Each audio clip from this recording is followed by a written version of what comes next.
Well, good morning and welcome to another edition of Tech Tuesday by Senior Living Foresight. We're glad to have you here. We have a special guest today. Well, I'm filling in for Steve Moran, who is away today on a little vacation, and happy to be here with you this morning. My guest today is Liz Hamburg. Liz is the president and CEO of Candoo Tech. And we're going to roll an intro and then we're going to get into the conversation.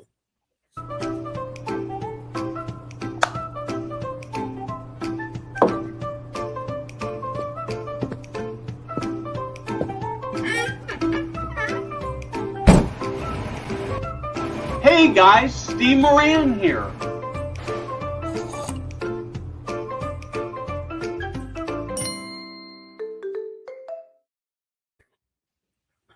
Okay, thanks, Liz. We're really happy to have you here today. Tell us a little bit about who you are, Liz, and what you're passionate about, what big problem you're working on these days. Hi, Kent. Well, I'm so happy to be here and to be with all of your viewers and listeners. I'm calling in from New York today, where it's very, very cold. So lucky you guys on the West Coast. So I'm the founder and CEO of Candoo Tech, and we do tech support and training specifically designed for older adults. And I've been a tech entrepreneur my entire career, so have done everything from a cellular phone startup in Eastern Europe to the YouTube of 1999, as I like to call it. We were very early with like user-generated video and a whole host of different applications, websites, and ideas that we turned into reality. But Candoo Tech really came out of a personal passion and need. And like so many people in what we call the age tech space, I was inspired to start Candoo Tech by my dad. He literally lived next door to Best Buy. And he was always the first guy in line for every piece of technology you can imagine. He had his AOL email address before I did. He got me Alexa before I even knew what it was about. He had, piles of Kindles and iPads and everything, and he never knew how anything worked. He was a lawyer. So he was constantly calling Geek Squad and going to the Apple store. But as he got older, and he passed away a few years ago at almost 90, but he had macular degeneration. He was hard of hearing. He had some mobility issues in the end, and then some cognitive issues in the end. And so, technology really became his lifeline, especially as, his world got smaller and smaller. But at the same time, he wasn't getting the support that he needed from, the traditional tech support. So I started looking around thinking, oh, there's got to be something out there. And there wasn't. So I started it. I was bold enough to start it in 2019, about 6 months before the pandemic. So we started off being in person, and really we were calling ourselves Geek Squad for Seniors. But what ended up happening very, very quickly was that we, first of all, had to shut down all of our in-person, and we moved to remote only. And I was not sure, frankly, how that was going to work, but I have some literal geniuses on my team. They were former Apple geniuses and real geniuses, and they were able to figure out fairly quickly, with a lot of experimentation and feedback from clients, how to get someone onto a shared screen and be able to support remotely. So today I'm very proud to say, one of the largest providers of tech support, but also training designed for older adults. And we do that in 3 ways. So we have one-on-one online training and support, and we do group lessons, as well as we offer a library of content with how-to guides and videos. And we're working around the country. We're working directly with consumers. We're doing a lot with senior living. So that's really one of our biggest segments and markets. And then we're also starting to work with health plans to really help older adults use technology to access healthcare. Nice. So what a great mix. I'm really curious. Maybe we can get into it a little later. My background's in senior living, of course, so I'm very curious about that piece.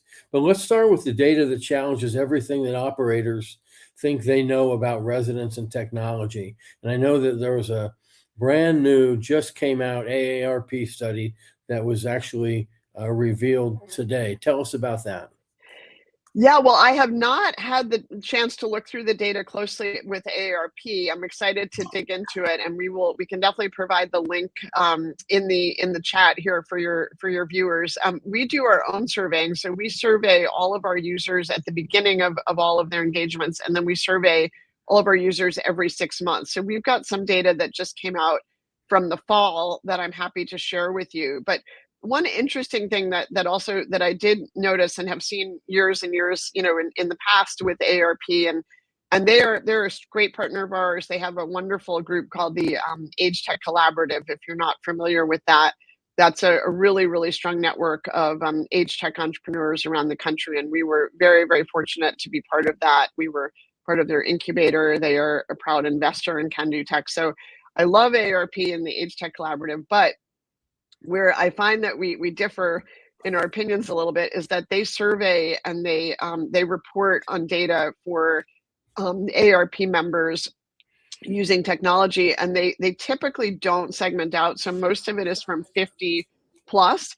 And so, what we're seeing is that a 50 to kind of 70-year-old is using technology in a very, very different way from a 70 plus. So in some cases in the survey, and again, I'll dig into it a little bit more this week, they do offer those age segments, but in a lot of cases, it's kind of a bigger overview of a 50 plus market. And so what we're seeing, which is pretty interesting, is if you look at our impact survey, we have over 50% of our respondents are 80 plus. So, when you say you're never too old to use technology, I think our oldest so far is 104. And we were able to help him send photos to his doctor, but most are in that 70 to 80 plus category. And so what we're seeing is that they are using technology more and more, and the AARP data shows that the percentage of people owning devices in that 50 plus, but also in that 70 plus, has gone up significantly. So now over 90% of their respondents who are 70 plus have at least one device. We're seeing, and you've probably seen the data coming from Leading Age, their CAST group, which is their technology group, that residents are coming in with 5 to 7 devices. And so while that number, when I first heard it a few years ago, sounded appalling, if you think about it, if you have a tablet, a smartphone, maybe an Alexa, a printer, a laptop or desktop, that's already 5, and maybe a Kindle, an Apple Watch, and one other thing, and you're at already 7 or 8 devices. So that is really what we're seeing, and we're seeing more and more people using technology just to be able to live their daily lives. That's remarkable. 5 to 7, and that's in the 70 plus. Yeah, so the AARP data, again, that just came out, I believe that 70 plus have 90% of those folks have at least one device. And then the Leading Age study, which is, Leading Age is one of the largest associations of senior living. And that study came out to say that on average, a senior living resident is coming into senior living with 5 to 7 devices. Okay. And so we've seen that is true. When we onboard our new communities, we'll ask them how many devices they have and what devices they have. And, they're checking the box for everything from a lot of iPhones, but, we're seeing, and our data, again, just came out that 69% have a laptop or have a desktop. 57% have a smartphone, and 22% have tablets, and then going on from there, printers, modems, routers, Alexas, things like that. But 69, let's call it 70%, have a laptop or desktop. So that's amazing. Significantly up from when we started. That's amazing. I know that you've got some really great data to share with us. Why don't you go ahead and dive into some of that? I know you've got some great slides, and we'll take it absolutely from there. Happy to share some of our data. So again, what we look at, maybe this is our overview of our impact survey, and if anyone's interested in the link, we can certainly put it in the chat, or you can request it later. But if you can get to the next slide, just to share some of the details.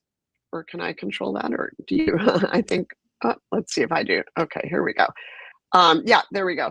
So what we've asked is how Candoo Tech has helped. And this is the survey respondents responded that almost 40% have learned to communicate using email or text message. And over 30% have helped to identify a scam or stay safe in line. And I just want to pause there because this is really, really important. And as we know, this is a growing situation and need that's coming up with our entire population, but significantly around older adults is online scams, cybersecurity has become absolutely critical. And so we really do a lot of training, both through group lessons and individual one-on-ones, to try to help people understand what is a scam, how to avoid them. And then if they feel like they do have an email or a text message or anything that looks a little dicey, they can immediately call us and we can take a look at that. And I know I do that with my team all the time. I've almost been suckered multiple times by Norton antivirus. Oh, your subscription's about to expire and click here. And these things look really, really real. And so this is a big and growing part of what we're doing. But we also found that 26% have learned a new skill or hobby. They participated in online programs. Excuse me, I'm also getting over a little cold, so hang on for me 1 second.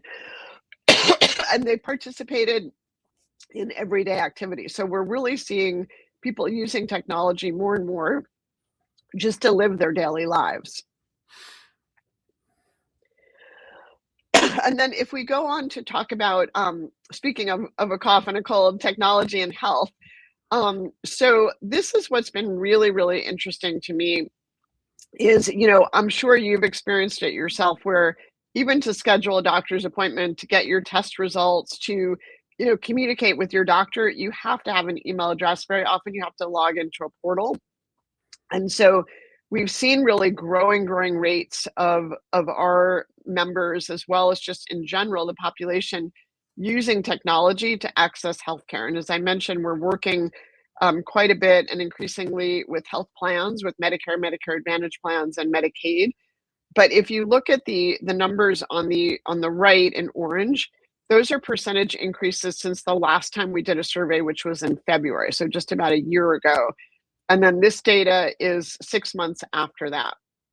So you see that we've really moved the needle quite significantly on everything from accessing a health plan app or portal, scheduling medical appointments, ordering prescription drugs online has gone up quite significantly. 46% are now ordering their drugs online. Almost 50% increase in wearables. Now, this is very, very interesting because, again, it's only about a quarter, so the numbers are not that high yet. But the fact that there's been such a huge increase, and, I finally got my Apple Watch last year as well.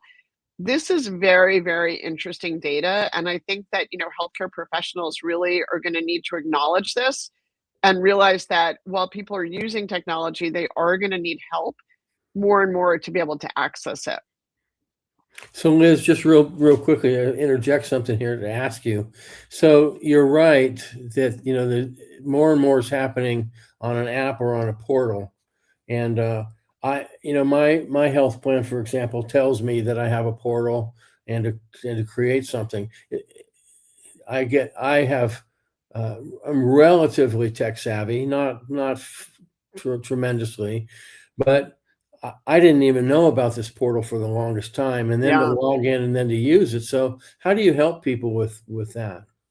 Yeah, that's a great question. So when we work directly with a health plan, we will do customized guides around their portal or around their their app, and then we'll also do online group lessons to help advise. And then when a member schedules a one-on-one, we will be able to help specifically with that portal or that app because our team's been trained. When we're just working more generally and we've got a senior living client or someone coming in directly and they need that help, we will start with a phone call. We will then get onto a shared screen. We take our HIPAA, we're HIPAA compliant and take that very, very seriously. So we're not able to actually get in and see their medical conditions or see what their what's in their charts, but we can help them log in. And so very often, like, we'll help them get into my chart, for example, and help them reset a password and show them how to set up an account. And then we very often, one of our most requested things is help me upload a photo into my chart, or help me upload a PDF, or Like someone recently, I heard one of our clients had to upload proof of vaccine.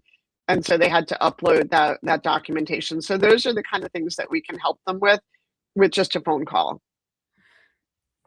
Okay. What else do you have there with slides? You want to continue there? Yeah, sure. So one of the other things that I wanted to share is the impact that we've had.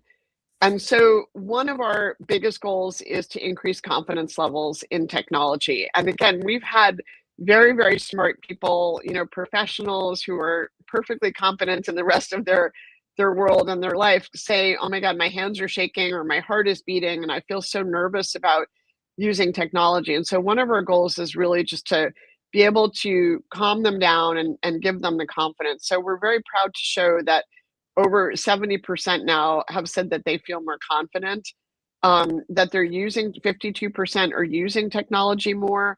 And again, the health benefits is really increasing as well. So that's been very interesting. And the other thing that I love is, when we started off, it was really just the basics of, help me with my email, help me learn my tablet. A lot of during COVID was really just getting that basic connection.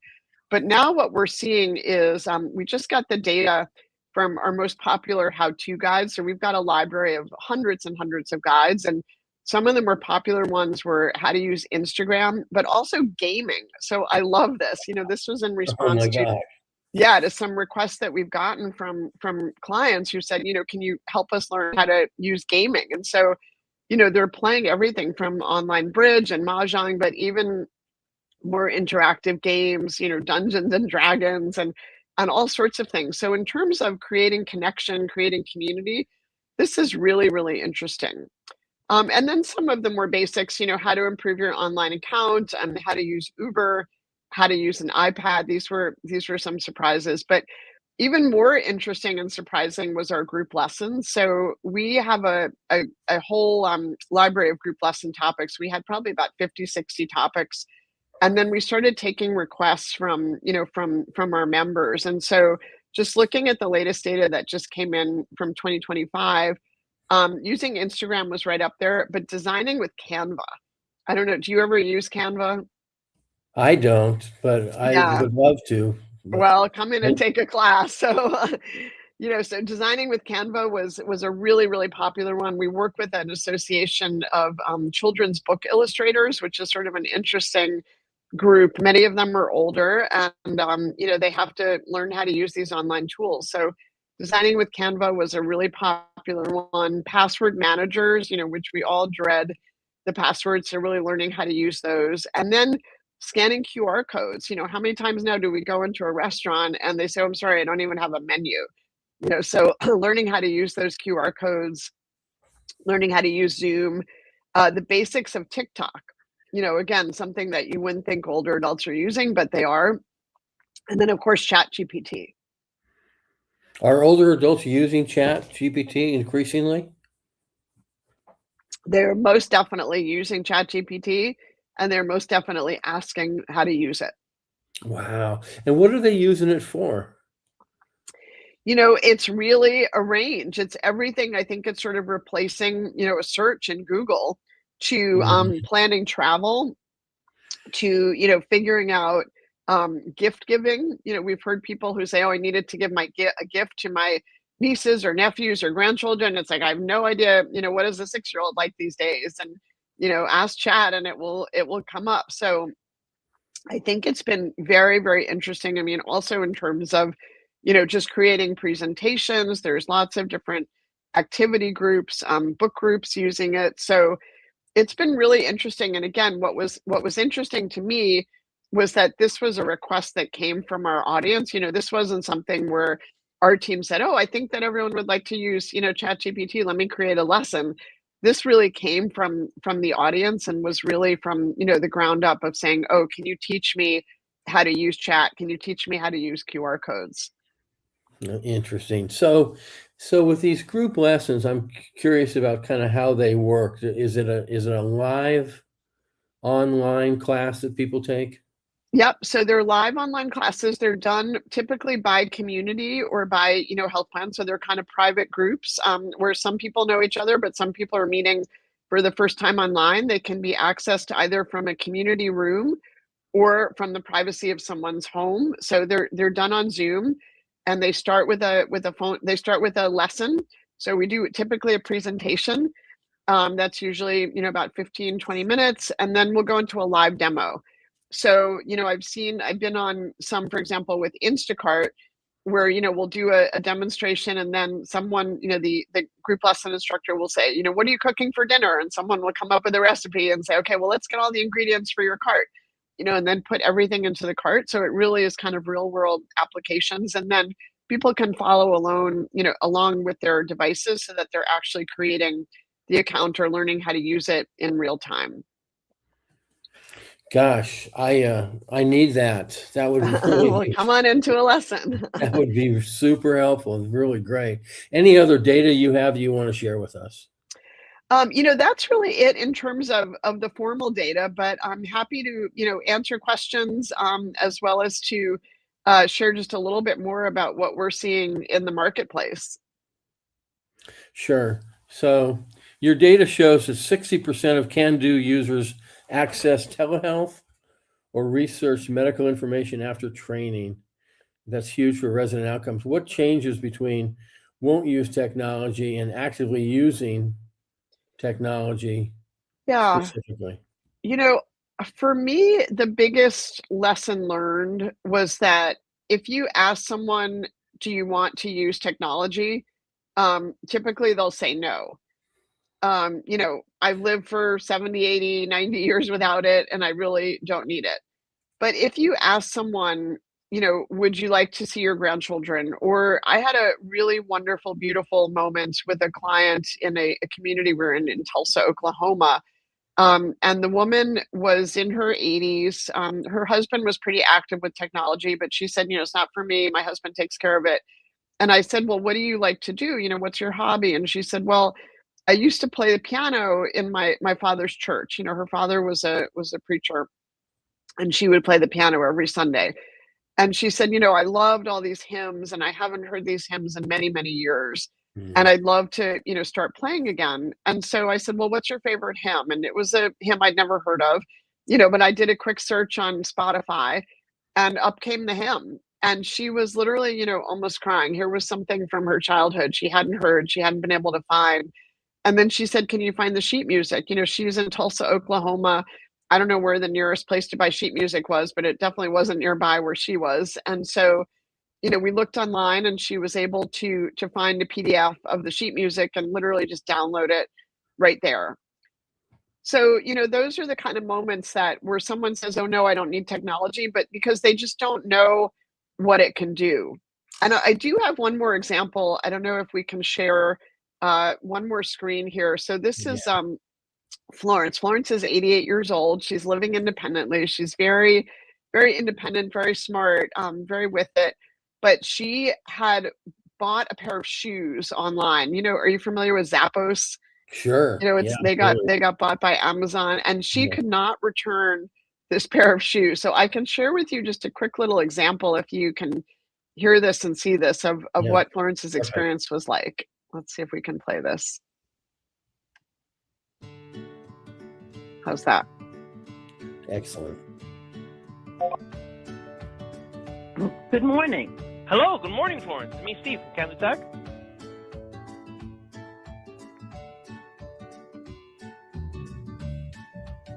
Okay, what I want to do today is return a pair of shoes that I got from Zappo.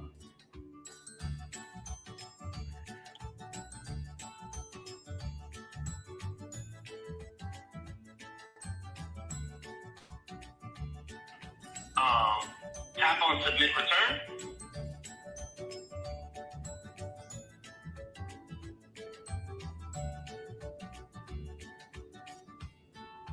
Oh, great.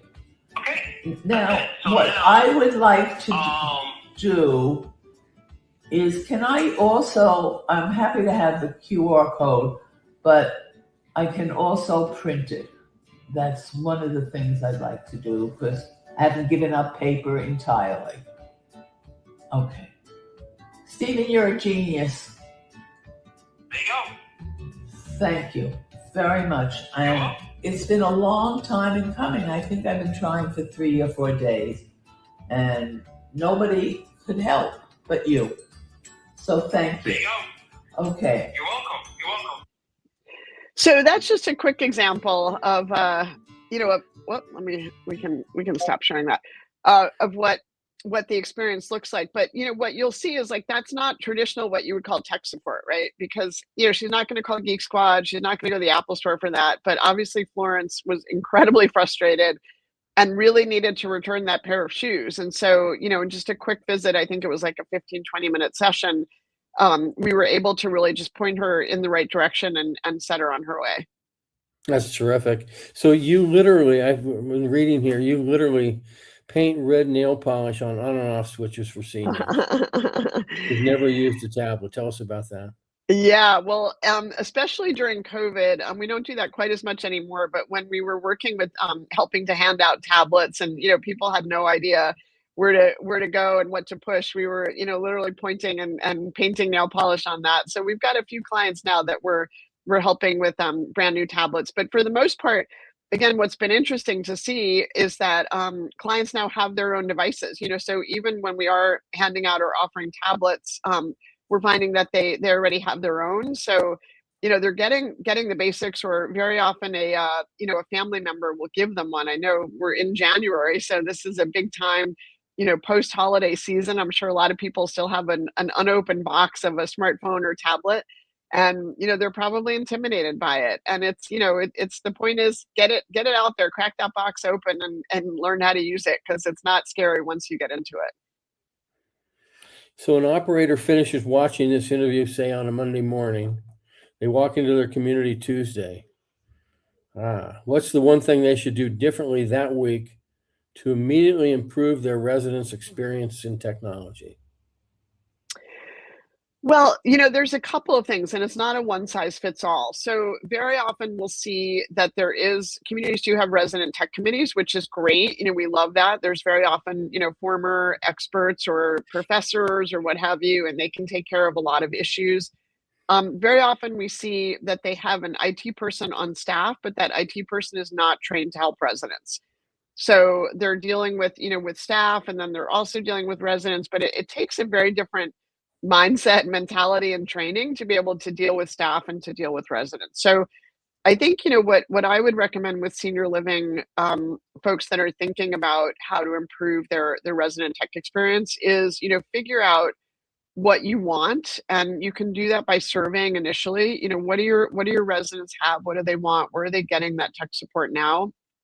And then also talk to your IT person. Is he or she getting overwhelmed with resident questions? Talk to your dining room staff, talk to your front desk staff, because those are the folks, the maintenance staff, that are very often being inundated with the questions and with support. So I think the first thing is to figure out, what you're currently offering, and then where your pain points are, and then what you need. I mean, we are big believers in remote support, and I can tell you again from my personal background, I thought the only way to do it was in person, but I had to really be convinced that remote is the way to go. But there is a scalable solution to help people remotely. You can help across multiple communities. You can help people at the same time. If you have one person in the community, and the guy gets sick or goes on vacation or is, spending 5 hours on another issue, they're not always available. So I think the big thing is, how big is your problem? How